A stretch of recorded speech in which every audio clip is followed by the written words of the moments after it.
Las mayores burbujas del arte, cuando los cuadros valían más que el oro. Introducción. El arte también explota. En economía, todos sabemos lo que es una burbuja. Los precios suben sin control hasta que estallan. Lo vimos con la vivienda, con las .com, con las criptomonedas.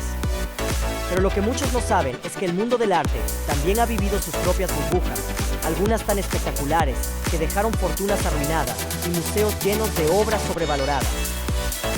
Hoy, en Economía y Finanzas Sencillas, vamos a viajar por los momentos en que el arte dejó de ser arte para convertirse en pura especulación, descubriendo las mayores burbujas del arte de la historia.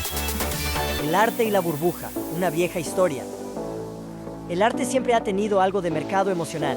A diferencia de una empresa o un piso, el valor de una obra depende más de la percepción que del rendimiento. Y eso, en economía, es el caldo de cultivo perfecto para una burbuja. Cuando la gente empieza a creer que los precios siempre subirán, aparecen los compradores especulativos.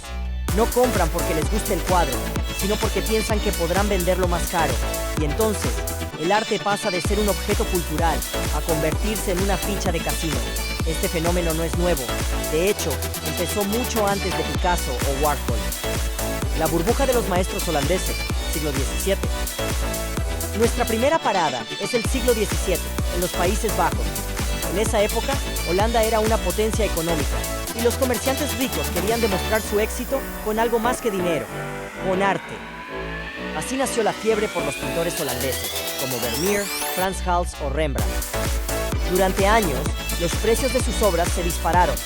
Algunos comerciantes compraban cuadros por decenas, convencidos de que era la mejor inversión. Pero como en toda burbuja, la oferta superó la demanda. Miles de pintores empezaron a producir obras parecidas, inundando el mercado.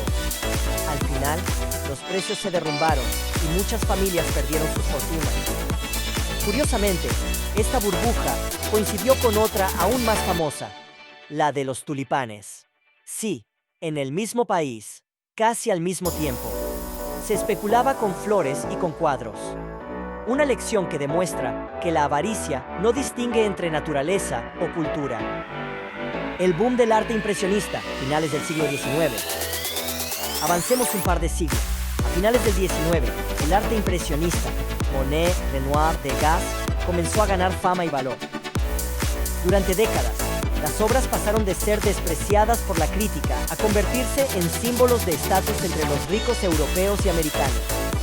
En los años previos a la Primera Guerra Mundial, el mercado del arte vivió una fiebre especulativa. Los precios de los cuadros se multiplicaban año tras año, hasta que el conflicto lo cambió todo. El dinero desapareció, los coleccionistas se arruinaron y el mercado colapsó. Algunos cuadros que valían fortunas en 1913 se vendían por una fracción de su precio en 1918. Fue un recordatorio brutal de que el arte no es inmune a las crisis económicas. La gran burbuja de los años 80, el arte como símbolo del capitalismo. Pero la burbuja más famosa y documentada llegó en los años 80, una década de excesos, dinero fácil y ostentación. Wall Street vivía su época dorada, los millonarios crecían como setas, y el arte moderno se convirtió en el juguete favorito de los ricos. Comprar un Warhol, un Basquiat o un Rothko no era solo invertir, era mostrar poder. Las subastas de Sotheby's y Christie's se convirtieron en auténticos espectáculos mediáticos, y los precios subían sin freno. Entre 1980 y 1990, el valor medio del arte contemporáneo se multiplicó por 5, y muchos bancos empezaron incluso a ofrecer créditos respaldados por obras de arte, convencidos de que los precios nunca bajarían. Hasta que llegó 1991, con la crisis económica, Japón, uno de los mayores compradores de arte, retiró su dinero y el mercado se desplomó. Obras que se habían comprado por millones se revendían por la mitad o menos. Fue el pinchazo de la gran burbuja del arte moderno. El índice May Moses, que mide la rentabilidad de las obras subastadas, registró una caída de más del 60% en solo 3 años. El papel de Japón, el país que infló el mercado.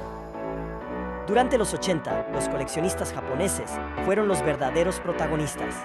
Su economía crecía a un ritmo vertiginoso y las empresas competían por quién tenía el cuadro más caro. El ejemplo más simbólico fue el empresario Ryohei Saito, que en 1990 pagó más de 130 millones de euros por dos cuadros, un Van Gogh y un Renoir. Saito llegó a decir en tono de broma, quizás no tanto, que quería que lo incineraran junto a los cuadros cuando muriera. Poco después, su empresa quebró y el mercado del arte japonés se hundió con él. Fue un claro ejemplo de cómo el orgullo y el dinero fácil pueden inflar una burbuja más rápido de lo que la razón puede pincharla. Las mini burbujas recientes, del arte contemporáneo al arte digital.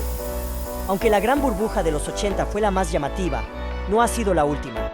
En los 2000, el auge de los fondos de inversión en arte y el boom de las subastas en línea volvieron a calentar el mercado. Obras de artistas contemporáneos como Damien Hirst o Jeff Koons alcanzaron precios desorbitados.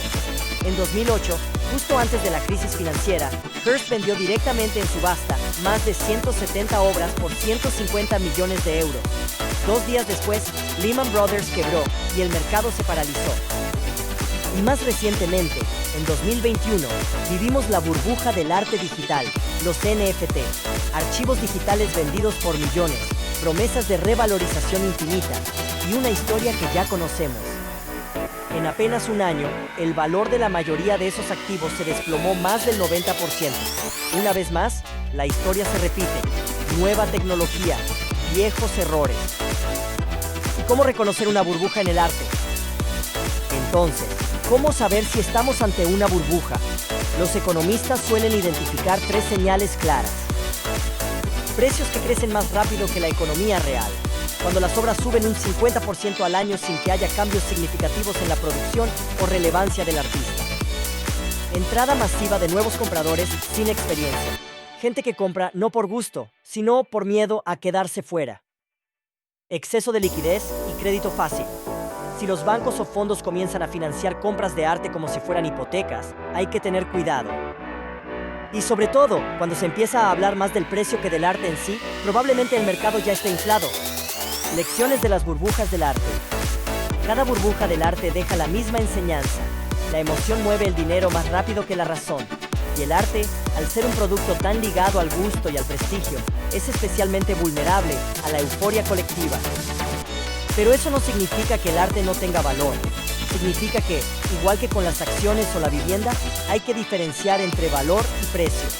El valor es lo que representa una obra. El precio es lo que alguien está dispuesto a pagar en un momento concreto. Cuando esos dos conceptos se separan demasiado, la burbuja ya está inflándose. Reflexión final. Cuando el arte se convierte en espejo del mercado, en el fondo, las burbujas del arte no solo nos hablan de cuadros, sino de nosotros mismos. De nuestra necesidad de demostrar éxito, de pertenecer a una élite o de creer que algo que sube nunca bajará.